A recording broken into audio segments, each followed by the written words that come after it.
اور یہ جو آتی ہے بس اس پر بیٹھے اور بس اس نے آگے غلطی سے گرہ مسجد اتار دیا. ایسا نہیں ہے میرے دوست. یہ تو چناؤ ہے, یہ تو چنے گئے ہیں. ہفتہ بھر انتظار میں رہے, ہفتہ بھر ترستے رہے. ہفتہ آیا تو قربانی کے ساتھ آدمی آتا ہے. کوئی دفتر سے نکلا, کوئی دکان سے نکلا, کسی نے کسی کو اپنے کام جگہ پر کھڑیا, سارے کاموں کو آگے پیچھے کر کے پہنچے, بیان سنتے رہے. اب بھائیو بات آئی اصل تو 2-4-10 ادھر سے اٹھ گئے, 2-4-10 ادھر سے اٹھ گئے. یہ اتنی خطرناک چیز ہے کہ میرے دوستو, یہ جو فضا بنتی ہے نا, کہنے والے کا کوئی کمال, یہ اس مجلس کی برکت ہے. جو فضا بنی اللہ کا شکر ہے. یعنی یہ جو بول ہیں, یہ بول ایسی باتیں ہیں, یہ بیج کی طرح ہیں. ہر ایک کے دل میں اللہ کوئی نہ کوئی بات, بے شک ابھی اس کو اس کا خیال بھی نہ آئے, لیکن ایک وقت آئے گا جب اس کا ظہور ہوگا. تو بھائیو یہ دلوں میں آئی, ہم اس فضا بننے کا جو اٹھنا شروع ہو گئے, ادھر سے 4-10 ادھر سے, تو انتشار شروع ہو گیا. نہیں میرے دوست, یہ عام لوگ نہیں ہیں. حضرت شیخ الحدیث رحمۃ اللہ میں بات عرض کرنے لگا تھا. حضرت شیخ الحدیث رحمۃ اللہ نے فضائل حج میں ایک بڑی پیاری بات لکھی ہے. فرمایا کہ حاجی ہے نا, حاجی, میں حاجی کی فضیلت بتاؤں کیا ہے. یہ بھی حج کا زمانہ گزرا, کتنے ہمارے سعید بھائی گئے, تشریف لے گئے, اللہ نے ان کو سعادت نصیب فرمائی, اللہ سب کو لے کر جائے. حاجی کے بارے میں ہے کہ اللہ کے یہاں حاجی کا درجہ بتاؤں کیا ہے. اللہ نے حاجی کو ضیوف الرحمان کہا ہے. کیا کہا ہے؟ میرا مہمان. کس کا مہمان؟ رحمان کا مہمان, عرش والے کا مہمان. فرمایا حاجی کی اللہ کے یہاں فضیلت یہ ہے کہ اگر مکے والوں کو پتہ چل جائے کہ حاجی کے اللہ کے ہاں کیا قدر ہے, تو مکہ شریف سے نکل کر حاجی کو نہیں, حاجی کی سواری کو بوسے دے. اللہ کے یہاں اس کا یہ درجہ ہے. فرمایا گھر پہنچنے سے پہلے سے دعا کرا لو, یہ جس کی طرف سے اشارہ کر دینا کہ یا اللہ اس کو بخش دے, اللہ اس کو بخش دے گا.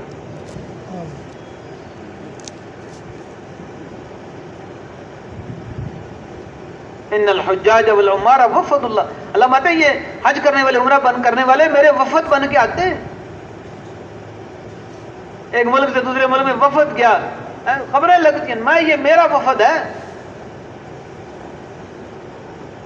تو فرمایا کہ اس سال حج, اچھا جی بھی اس سال ضیوف الرحمان یعنی اللہ کے مہمان کون کون بنیں گے, کون کون بنیں گے. تو میں ہمارے ہاں مثال سمجھے کہ ہمارے ہاں جیسے کوئی گھر میں پروگرام ہو, کوئی دعوت ہو, تو ہم کیا کرتے ہیں, سارے گھر والے بیٹھ جاتے ہیں, بھی سارے دوستوں کے رشتہ داروں کے نام لکھو, لو جی لکھو جی. تو کوئی 1500 نام تیار ہو گئے. اچھا بھائی 1500 تو نہیں آئیں گے ہماری دعوت میں, کتنے ہو تو ہم نے 150 کو بلانا ہے.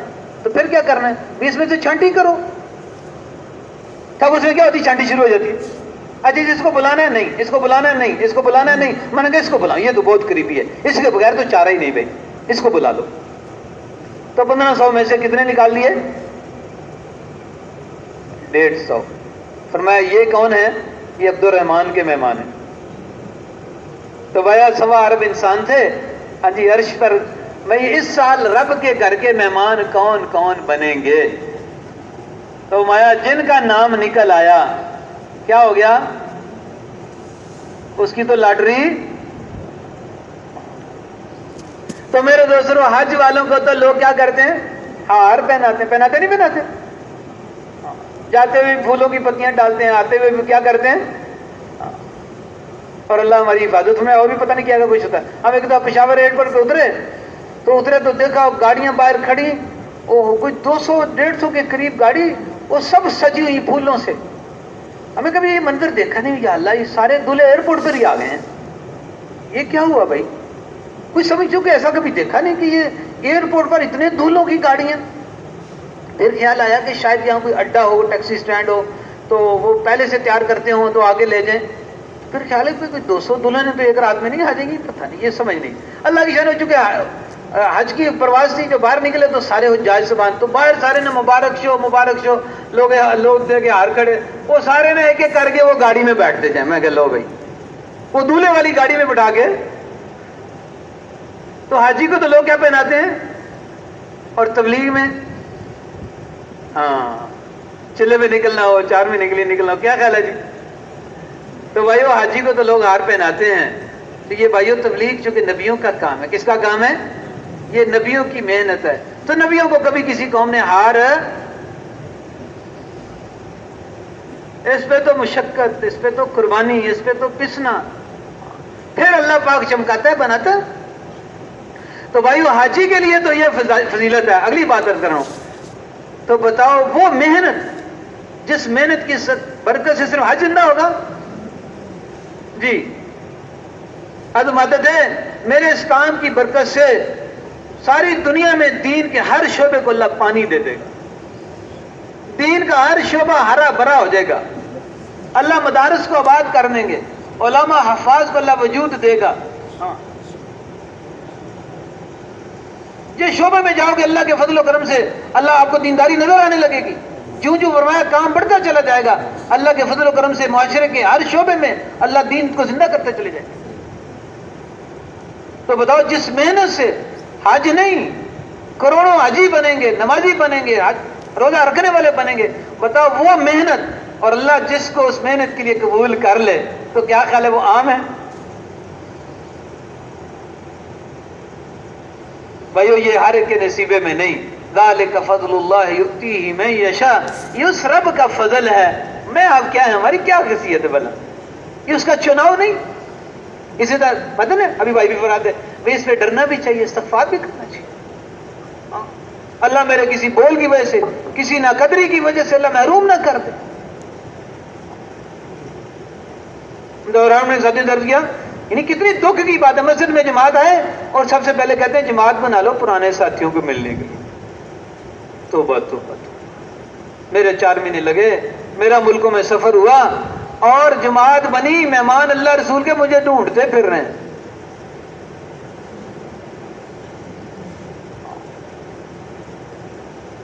کسی کے گھر میں مہمان آئے اور اپنے میزبان کو تلاش کرنے گلیوں میں پھر رہا ہو، میرا میزبان کدھر ہے؟ میرے گھر میں، میری مسجد میں اللہ رسول کے مہمان اور وہ مجھے ڈھونڈتے پھر رہے ہیں. اف یا اللہ، اللہ ناقدری سے بچائے میرے دوستوں، اللہ قدردانی کی توفیق نصیب فرمائے. یہ محنت ہے اللہ نے جس کو یہ نسبت نصیب فرمائی ہے. بھائی وہ عام لوگ نہیں ہیں. اس محنت کی برکت سے اللہ نے امت کو چمکایا. اس امت کی عورتیں بھی چمکی، اس امت کے مرد بھی چمکے. مختصر دیکھو حضرت خدیجہ رضی اللہ تعالیٰ عنہا، اللہ اکبر، مرد تو مرد، عورتوں کے اوپر نگاہ ڈالو، اللہ نے کہاں سے اٹھا کے کہاں پہنچایا.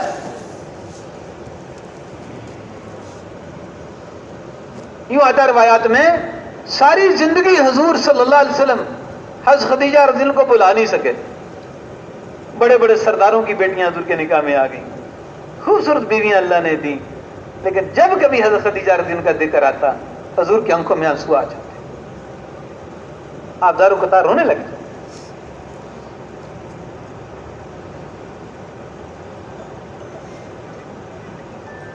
حضرت عائشہ فرماتی ہیں رضی اللہ تعالیٰ عنہ، مجھے کبھی کسی عورت سے اتنا حسد نہیں ہوا جتنا حضرت خدیجہ کے سے ہوا.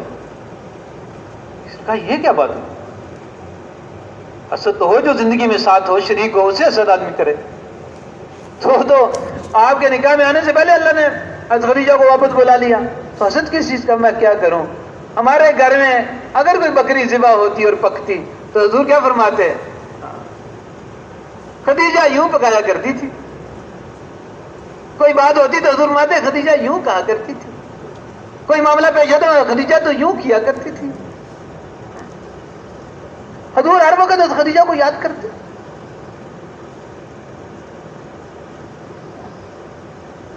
حضرت خدیجہ رضی اللہ عنہ کی چھوٹی بہن بوڑھی ہو گئی، آواز کے ساتھ بہت مشابہت تھی.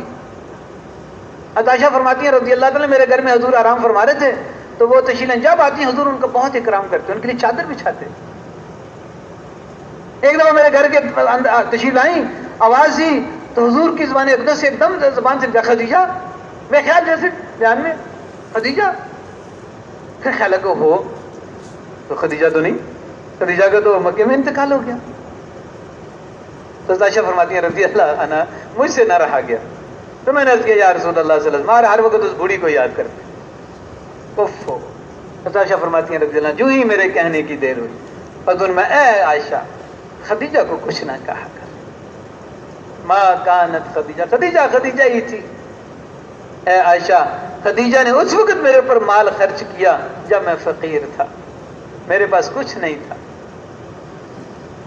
حضرت حلیمہ سعدیہ رضی اللہ عنہ نے تو عقائد پڑ گیا بنو سعد میں، دونوں میاں بیوی مشورہ کیا کیا کریں، کچھ سمجھ نہیں آ رہی، آس پاس کیا ہے، جانور مرنے لگ گئے، غربت فقر کا زمانہ، کیا کریں؟ مشورہ کیا، ہمارا ایک بیٹا ہے مکے میں تو وہ تو سردار ہے، کیونکہ عبد المطلب سے لے کر کے جو جانتی تھی کہ حضور صلی اللہ علیہ وسلم کا خاندان کتنا اونچا خاندان ہے، ان کی مکے میں کیا شان ہے، تو خیال آیا چلو ہمارا ایک بیٹا مکے میں رہتا ہے اس سے پاس چلتے ہیں، تو دونوں تشریف لائے۔ حضرت خدیجہ رضی اللہ عنہ کے گھر میں اس وقت حضور تشریف ماں تھے، تو تشریف لائے، تلاش کرتے کرتے پہنچے، حضور بہت خوش ہوئے، انہوں نے آگے اپنا سارا واقعہ سنا، جانور بھوکے مر رہے ہیں، قحط کا زمانہ ہے، فقر ہے، ہماری یہ حالت ہے، تو اللہ کے نبی بہت پریشان ہوئے کہ میری ماں مجھے ملنے آئی ہے اور آس لے کر آئی ہے اور میرے پاس دینے کے لیے کچھ نہیں، میں کیا کروں، بہت دکھی ہے۔ حضرت خدیجہ سمجھ گئی، پوچھا یا رسول اللہ کیوں پریشان، کس چیز نے آپ کو غمگین کیا ہوا ہے؟ فرمایا خدیجہ میری ماں اور باپ میرے پاس اتنے دور کا سفر کر کے ایک آس لے کر آئے، امید لے کر آئے کہ میں ان کو کچھ دوں، لیکن میرے پاس ہے کچھ نہیں۔ اللہ قربان جائیں، اٹھی اور آپ کا بازو مبارک پکڑا اور فرمایا اے اللہ کے رسول، یہ جتنا مال حضرت خدیجہ کا ہے اس میں میرا کوئی حصہ نہیں، یہ سارا مال محمد مصطفیٰ صلی اللہ علیہ وسلم کا ہے۔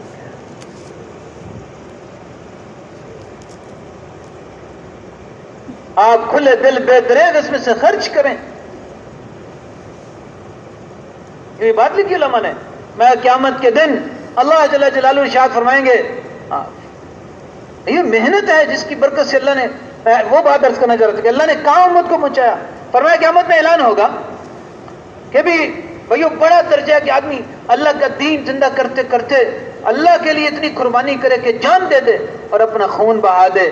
تو میں قیامت میں سارے شہداء کے بارے میں جب کہا جائے گا کہ امت کے شہداء کو پیش کیا جائے یا امت کے شہیدوں کو لاؤ، تو بتاؤ بھائی سب سے پہلے کس کا نام ہونا ہے بھلا؟ شہیدوں کی امام اللہ کس کو بنائے گا؟ حضرت سمیہ رضی اللہ تعالی عنہ، پہلا خون کا قطرہ دین کے لیے ٹمکانے والی کون؟ فرمایا اللہ پاک میں نے میرے دین پر مال لگانے والے، سب کچھ لگا دینے والے، وہ بھی پیش کرو بھائی۔ تو کہاں مکے کی مالدار اور کہاں وہ شیب ابی طالب کے فاقے، کہاں طیبہ صدیقہ اور طاہرہ، اور کہاں لوگ کیا کہہ رہے ہیں؟ کاہن کی بیوی، ساحر کی بیوی۔ غار حرا سے تشریف لائے، پریشان ہے، بخار ہے، کہاں پر ہیں حضور؟ پوچھا، کملی اوڑھ دی، پھر افاقہ ہوا، ورقہ بن نوفل کے پاس لے کر گئی، وہ سارا واقعہ آپ جانتے ہیں۔ جب انہوں نے بتا دیا کہ خدیجہ تیرے گھر میں تو نبوت کا چاند نکلا ہے، یہ تو اللہ کے رسول ہیں، وہ ساری بات، تو جب آئیں واپس لے کے تو دیکھا حضور پریشان اور رو رہے ہیں۔ یا رسول اللہ کیا ہوا؟ میں اللہ پاک نے مجھے کہا کہ لوگوں کو اللہ کی طرف بلاؤ اور ان کے سامنے اپنے رب کی بڑائی بیان کرو، تو میری سنے گا کون؟ تو آگے بڑھی، آپ کا ہاتھ تھاما، فرمایا اللہ کے رسول اگر آپ سب سے پہلے اللہ کی طرف بلانے والے، خدیجہ سب سے پہلے کلمہ پڑھ کے مسلمان ہونے والے، سب سے پہلے اس دھرتی پر قرآن پاک کی مبارک کلمات اور وحی کو سننے والی کون؟ تو عائشہ رضی اللہ تعالیٰ نے جب یہ فرمایا تو اس پر حضور رونے لگے، اے عائشہ خدیجہ کو کچھ نہ کہا کر، خدیجہ نے اس وقت پھر برمال لگایا جب میرے پاس کچھ نہیں تھا، مجھے اس وقت ٹھکانہ دیا، اپنا گھر دیا جس وقت میرے پاس میرا اپنا کوئی گھر نہیں تھا۔ اے عائشہ خدیجہ نے اس وقت میری تصدیق کی جب سب نے میری تکذیب کی۔ اے عائشہ خدیجہ نے اس وقت مجھے سنبھالا جب سب نے مجھے، اے عائشہ خدیجہ کو کچھ نہ کہا، ما کانت خدیجہ، ما کانت۔ حضور نے خدیجہ کے فضائل سنانے شروع کیے اور رونے لگ گئے۔ حضرت عائشہ فرماتی حضور کو دیکھے میں بھی رونے لگ گئی اور میں نے قسم کھا لی کہ آج کے بعد کبھی حضرت خدیجہ رضی اللہ عنہ کے بارے میں کوئی جملہ نہیں کہوں گی۔ بھائی عجیب بات ہے. فرمایا ساری زندگی کوئی فرض نماز جو بات عرض کرنا چاہ رہا تھا جس پہ بیچ میں وجہ عرض ہے, ساری زندگی خدیجہ رضی اللہ عنہ کی زندگی سے کوئی فرض نماز آپ ثابت نہیں کر سکتے. 2 رکعت نماز بھی خدیجہ رضی اللہ عنہ کی زندگی سے فرض ثابت نہیں ہے. کوئی حج, کوئی عمرہ, کوئی زکوٰۃ, کوئی روزہ, کوئی یعنی مفروضہ احکامات میں سے, فرض کیے گئے احکامات میں سے ایک عمل بھی حضرت خدیجہ سے ثابت کیوں بلا؟ اب ماشاءاللہ جانتے ہیں کہ نماز سب سے پہلا حکم بتا دیں نا عبادت میں, تو وہ کب اترا؟ معراج پر. اور خدیجہ رضی اللہ تعالیٰ عنہ کا معراج سے پہلے انتقال ہو گیا. زندگی بھر بھی کوئی فرض حکم پورا کرنے کا موقع ملا, لیکن اس کے باوجود ایک عجیب بات فرماتے علماء, نبیوں کے بعد اس دھرتی پر زمین پر سب سے پہلے اگر اللہ کا سلام کسی کو آیا ہے تو وہ کون ہے بھائی؟ اوہو, دکھی ہو گئے آتے, باہر سے ستائے ہوئے آتے, کوئی چہرم بار پر تھوک دیتا, کوئی مٹی ڈال دیتا, کوئی کپڑا ڈال کے گردے میں کھینچتا, تو حضور گھر میں تشریف لائے, دکھی ہے, کسی نے کچھ کہا, کسی نے کچھ کہا, دیکھا پہچان گئی اور دکھیاری بنی, سنبھالا, حوصلہ دیا, چہرہ انور دھویا, جی پاؤں دھوئے اور چارپائی پہ پکڑ کے بٹھایا, پھر لٹا دیا, اوپر چادر دی, پھر کہا یا رسول اللہ صلی اللہ علیہ وسلم آپ آرام فرمائیں, میں ابھی آپ کے لیے کھانا لاتی ہوں. گوشت کا ایک ٹکڑا نکالا اور جا کے اس کو ہنڈیا میں پکنے کے لیے رکھ دیا, اور پھر آٹا لیا, اس کو گوندا, اس کی روٹی بنائی. روٹی بنانے کے بعد وہ شوربہ نکال کے گوشت کا, اس میں سے وہ روٹی توڑ کے اس کا سرید بنایا, سرید بنا کے پیالہ لے کے حضور کے پاس آ رہی تھی کھانا لے کے. تو بھائیو اس وقت اللہ نے آسمان سے جبریل علیہ السلام کو اتارا حیات صحابہ میں, اور کیا فرمایا؟ اے نبی جی اتت کا خدیجہ, ابھی آپ کے پاس خدیجہ آ رہی ہیں. اور جو پیالہ ہاتھ میں پکڑا ہوا تھا بھائیو, وہ بھی اس کا بھی ذکر وحی میں کیا. افی ید علینا, اس کے ہاتھ میں سرید کا پیالہ ہے. اے نبی جی, اے میرے پیارے حبیب صلی اللہ علیہ وسلم, خدیجہ کو میرا جبریل کا سلام کہیں اور جنت کی بشارت دے دیں. صدیق اکبر رضی اللہ عنہ کو بھی سلام آیا, لیکن بھائیو تبوک کے موقع پر. تو میں عرض کر رہا تھا بھائیو, یہ اتنا بڑا جو درجہ, اور ساری زندگی حضور یاد کرتے رہے, بھلا کس بات پر؟ حضور کے کام میں حضور کی کیا بنی؟ ساتھی بنی, حضور کی معاون بنی, ساری زندگی حضور کے ساتھ کندھے سے کندھا ملا کے کھڑی ہوئی, ہاں جی, اور سنبھالا اور آگے بڑھایا. تو اللہ نے کیا درجہ دیا بھائیو؟ جو اس محنت کے لیے معاون بنے گا, جو اس محنت کے لیے مددگار بنے گا, جو اس محنت کے لیے ہاں جی ساتھیوں کا معاون بنے گا. عائشہ تو ساری زندگی فرماتے تھے, دیکھو کم از کم درجے میں کسی مسلمان کو نہ چھوڑو کہ مسجد سے باہر رہے, وہ دین سے دور رہے. میں کم از کم درجے کی بات یہ ہے کہ کسی مسلمان کو اس سطح پر نہ چھوڑنا کہ وہ دین کا کبھی دشمن بنے. دین کے بارے میں معاملہ آئے تو اس کی رائے دین کے خلاف ہو. دین کا کوئی حکم, اللہ کا کوئی حکم, اس کے پیارے نبی صلی اللہ علیہ وسلم کی مبارک سنت, اور اس کی رائے اس کے خلاف جائے یا اس کی حرکت اس کے خلاف ہو. فرمایا آخری درجے کی بات یہ ہے کہ ہر مسلمان کو دین کا معاون بنا دو. دین کا معاون مددگار بنے, دین کا مخالف ہے. بھائیو ہماری مسجد کے اندر آنے والا ہر ساتھی, ہمارا محلہ, ہمارے محلے میں رہنے والی ہر عورت اور ہر مرد اور ہر بچہ, ایسا جذبہ تو آخری درجے کی بات ہے کہ ہر ایک کا بن جائے کہ ہر کوئی دین کا معاون بنے, دین کا مددگار بنے, دین کا مخالف ہے.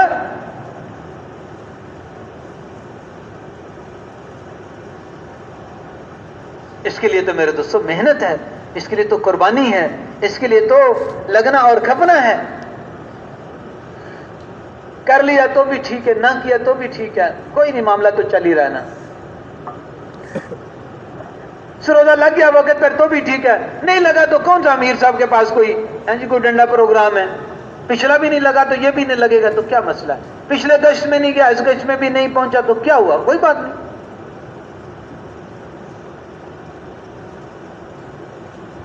چلا وقت پر تھا 2 مہینے تاخیر ہوگی، اوہو بس کیا کریں یہ مسئلہ آ گیا. نہیں میرے دوستو، یہ مسئلے والا تو مسئلہ ہی نہیں ہے، یہ تو بات ہی نہیں ہے بیچ میں. تو صاف فرمایا.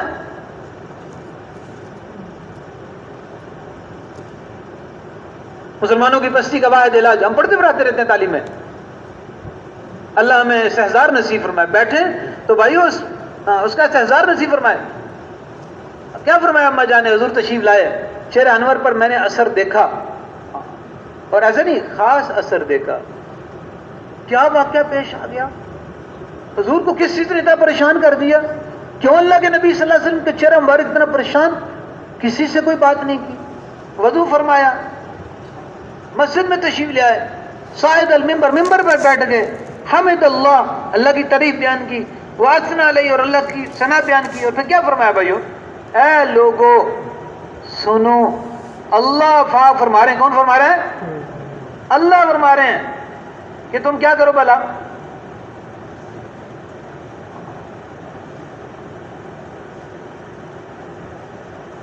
نیکیوں کا حکم کرو اور برائیوں سے، اگر تم یہ کام نہیں کرو گے تو کیا ہوگا؟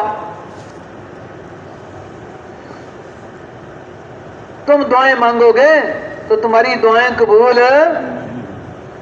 امام غالی نے لکھا ہے، فرمایا اگر تم نے اس محنت کو چھوڑ دیا تو فرمایا تمہارے صلحاء، نیک اہل اللہ، اللہ والے لوگ، نیک لوگ تمہارے حق میں دعائیں کریں گے تو اللہ ان کی بھی دعائیں تمہارے حق میں قبول. تم جاؤ گے پریشانیوں مصیبتوں میں اللہ والوں کے پاس، حضرت یہ پریشانی، حضرت یہ مسئلہ، حضرت دعا فرما دیں، حضرت دعا فرما دیں، تو فرمایا وہ ہاتھ اٹھا کے تمہارے لیے دعائیں بھی مانگیں گے، لیکن اللہ فرماتے ہیں میں تمہارے حق میں ان کی دعائیں قبول کرنے کے لیے تیار ہے. کس نے فرمایا؟ اللہ کے نبی صلی اللہ علیہ وسلم. اللہ کا یہ حکم ہے. کس کا حکم ہے؟ دشمن کے مقابلے میں مدد چاہو گے تو مدد. اسی سال میں امام غالی نے لکھا، کچھ 25 کے قریب چیزیں لکھی ہیں، تو باپ باندھا ہے. فرمایا محنت چھوڑو، دل پھٹیں گے، آبادیاں اللہ بربادیوں میں بدل دیں گے. صبح اٹھیں گے آبادی تھی، پھر دیکھا صفایا ہو یا کچھ بھی نہیں بچا. آبادیاں بربادیوں میں اللہ بدل دے گا. جہالت عام ہو جائے گی. دنیا کے معاملے میں بڑا علامہ فہمہ، اور دین کے بارے میں اس جگہ ذرا اذان دو، دیکھو کیسا حلیہ بگاڑے گا.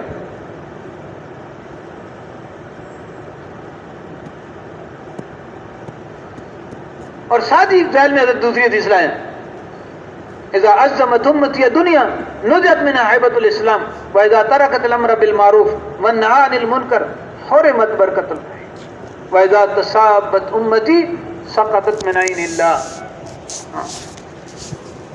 گالی گلوچ.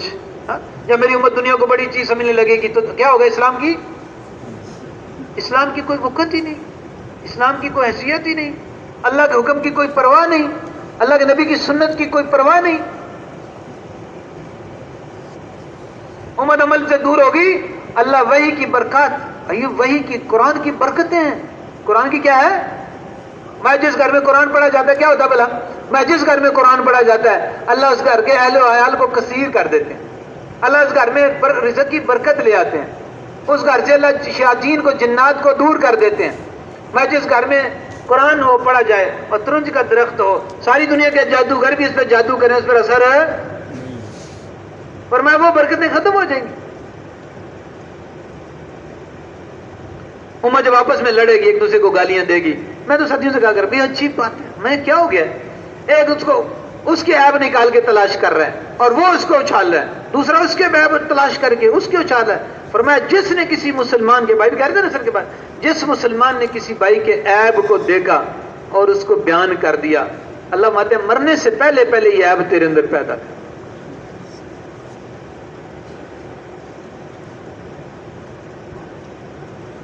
اب وہ اس کے عیبوں کو اچھالے، وہ اس کے عیبوں کو اچھالے، وہ اس کو گالیاں دے، وہ اس کو گالیاں دے. بھائیو جو ایک دوسرے کو گالیاں دے تو اللہ کیا فرما رہے ہیں؟ یہ کون ہے بھلا؟ اللہ کی نگاہ میں، جو اللہ کی نگاہ میں گرا وہ کسی کا کیا مسئلہ حل کرے؟ تو بھائیو میں پہلی بات جو عرض کروں گا، اللہ کے نبی میں جو میری امت دنیا کو بڑی چیز سمجھے گی تو کیا ہوگا پھر؟ بڑی چیز سمجھنا کیا ہے؟ دیکھو یہ سمجھانے کے لیے ہے تو یہ دعوت کی حدیث. میں سمجھانے کی ایک چھوٹی سی بات عرض کر دوں, میں بات کو انشاءاللہ اب سمیٹ رہا ہوں. ایک آدمی دکان پہ بیٹھا تھا اپنے کاروبار میں, دکان میں جہاں بھی کسی مصروفیت میں, لیکن چلو میں دکان کی بات کروں پھر سمجھنے میں آسانی رہے گی. بازار میں بیٹھا ہے, نماز کا وقت آ گیا, با جماعت نماز پڑھتا ہے, نماز کا عادی ہے, 5 وقت نماز پڑھتا ہے, 1 بجے نماز کا وقت ہے, اب گاہک آ گیا. اب عین موقع پر نماز اور ادھر ہی گاہک تو جانے لگا, تو اندر شیطان نے پٹی پڑھائی, ہاں جی موت اور گاہک کا تو کوئی, نماز تو پھر بھی پڑھی جا سکتی ہے اور گاہک. تو دل میں آ کر خود جماعت بھی نکل جائے گی, ان کا کوئی مسئلہ نہیں, ساتھ والی مسجد جو دوسری مسجد ہے اس میں 1:15 بجے نماز ہے. تو گاہک کو دیکھ لیا, نماز کو کہاں پہنچایا, 1 سے لے کے کہاں, اب 1:15 بجے جانے لگا, پھر ایک گاہک آ گیا, اب اٹھ کے جانے لگا. تو پھر شیطان نے اندر ایک ٹیکا لگا دیا, اوہو یہ گاہک آج تو ماشاءاللہ دن اچھا ہے, کتنے دن سے مندہ ہی چل رہا تھا, آج تو ماشاءاللہ تو گاہک کے کون سا روز آنے, تو چلو وہ 7 والی مسجد ذرا تھوڑے فاصلے پر ہے لیکن وہاں 1:30 بجے ہے تو وہاں جا کے پڑھ لوں گا. تو 1 سے نماز کہاں چلی گئی. اب جب 1:30 بجے جانے لگا تو پھر شیطان نے اندر ایک تیر چلایا, ادھر گاہک آ گیا اور یہ کہنے لگا اب کیا کروں. کبھی 1:45 تلاش کرے کہ ہو اب تو نماز, اچھا ادھر مسجد دور ہے لیکن کوئی بات نہیں, میرے پاس تو موٹر سائیکل ہے, بس ایک کک لگا کے. تو بھائیو نماز جا کے بے شک با جماعت ہی پڑھی, لیکن نماز کو 1 بجے سے لے کے کہاں پہنچایا. تو یہ عمل سے کیا ثابت کیا بھلا,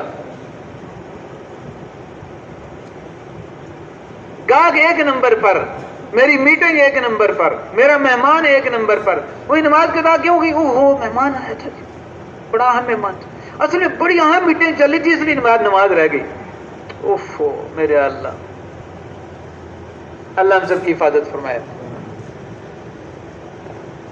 ہمارے ساتھ فرماتے تھے, فرمایا کہ کافر کے بعد سب سے بڑا متکبر وہ بے نماز ہے. اور وہ بڑی سخت بات کرتے تھے, فرمایا مسجد ہے اللہ کا گھر ہے اور ایسے چند کر کے گزرتا ہے, فرمایا اس کی گردن میں سریا ہے. یہ ان کی بات ہے, میں آج ایک بات آگے دھر کر, اللہ کو کر دیا پیچھے اور سارے اعمال کو کیا کر دیا. تو بھائیو بتاؤ, یہاں اللہ کو, دین کو, اللہ کے حکم کو ترجیح دی یا کسی اور کو ترجیح دی. تو بھائیو چونکہ یہ حدیث جو ہے یہ دعوت کے متعلق ہے, تو میں ایسے بھائیو یعنی دعوت والوں پر بھی حال آتے ہیں, گشت آئے گا گاہک بھی آئے گا, گشت آئے گا مہمان بھی آئے گا, گشت آئے گا حال بھی آئے گا. تو اب اس کو تو ہم, یہ تو نفی نہیں ہے بھائیو, میں نے پہلے عرض کر دیا. حضور پاک صلی اللہ علیہ وسلم مبارک محنت اور حضور صلی اللہ علیہ وسلم کی محنت کا امتیازی جو اللہ کا پیارا نظام تھا, اس میں حضور صلی اللہ علیہ وسلم نے کسی کو کسی کام سے منع نہیں کیا, چھڑوایا نہیں ہے. ہمارے میں چھوڑنے چھوڑنے کا نہیں ہے مسئلہ بھائیو, کام میں اتنا لگایا, کام میں اتنے لگے کہ فرصت نہیں رہی. اللہ نے پھر اس کا کیا ہوا, پھر اللہ نے برکتیں دی کہ نہ دی بھائی, پھر کیسی برکتیں دی اور کیسی صحابہ کو برکت ملی. تو تھوڑے میں اللہ کیا کرے گا. تو میرے دوستوں اب سروزہ ہے, میرا چلا ہے, میرا دعوت کا وقت ہے, میرا روزانہ مسجد کا وقت ہے, میں نے بھائیو اپنے کسی اور کی وجہ سے پیچھے کر دیا. تو میں نے عمل سے کیا ثابت کیا, میں کام کروں نبیوں والا, کام کروں نبیوں کے سردار کا, اور وہ کام جس کے لیے اللہ نے کس کو بھیجا, وہ کام جس کے لیے حضور ساری زندگی لگے, نکلے پھرے, صحابہ کو ٹکنے نہیں دیا, پھرایا, پوری زندگی صحابہ کو نقل و حرکت میں رکھا. وہ محنت اللہ نے مجھے نصیب فرما دی, مجھے اس کے ساتھ جوڑ دیا. میری کیا حیثیت تھی, میں کیا تھا, اللہ کا فضل ہو گیا, اس نے کرم کر دیا, مجھے اس کے ساتھ جوڑ دیا. بھائیو کیا خیال ہے, میرے نزدیک اس کی اتنی قدر بھی نہیں کہ 24 گھنٹے سے میں 2.5 گھنٹے بھی اس کے لیے نکالوں, 2.5 گھنٹے بھی میرے پاس اس کے لیے نہیں ہے. تو پھر میں نے کیا نکالا, کیا کیا, میں نے کیا قدر کی. تو کیا خیال ہے میرے دوستوں, کیا اس پر توبہ کی ضرورت نہیں ہے, اس پر ہمیں استغفار نہیں کرنا چاہیے. اس لیے حضرت صاحب معاہدہ کرتے تھے, اس پر بھی توبہ کراؤ کہ ہم نے اس کام کو اپنا کام اس کو اہمیت نہیں دی، اس کو کام نہیں سمجھا. یہ میری ذمہ داری ہے، یہ میرا کام ہے. بھائیو جو ذمہ داری ہوتی ہے نا وہ کیے بغیر چارہ. ایک آدمی باہر مانگنے والا آ گیا,